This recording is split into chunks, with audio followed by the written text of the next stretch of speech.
Some people try to make us to believe that Christianity did not have any influence on science. They are very wrong. Learn more in this episode of The Scientific Side of Heaven.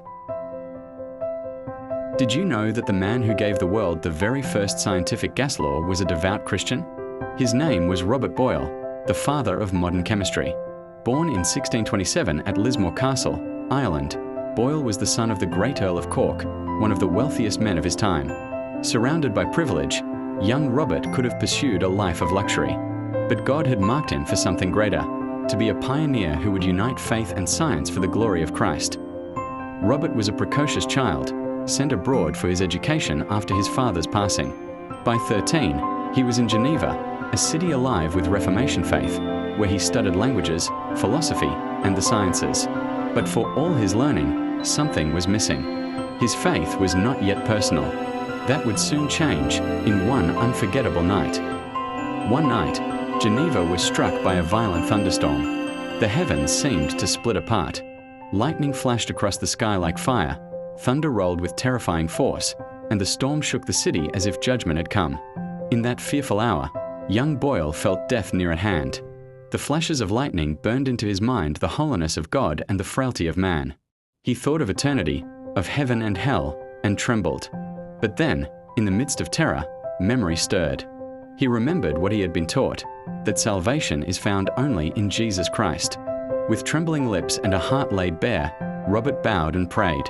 He confessed his helplessness, he cried for mercy, and there, in the midst of thunder and lightning, he gave his life to Christ.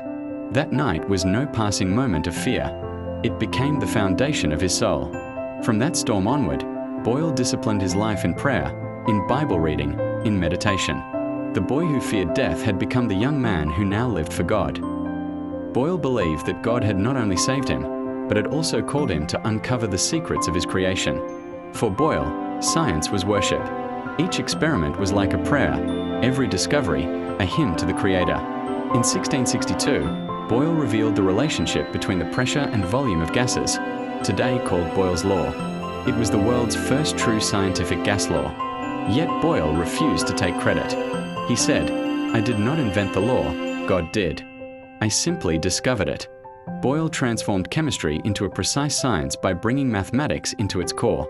He showed that the hidden order of nature could be measured, quantified, and predicted. Numbers were not mere symbols. They were, to Boyle, the very fingerprints of God impressed upon creation. Boyle's devotion was not confined to the laboratory. He used his great wealth to spread the word of God, financing translations of the Bible into Irish, Arabic, Turkish, and Malay, so that all nations could hear in their own tongue. In 1680, when offered the presidency of the Royal Society, Boyle declined. Why?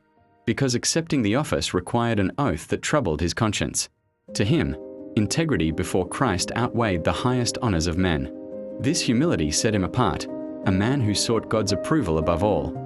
Robert Boyle died in 1691, but his legacy endures.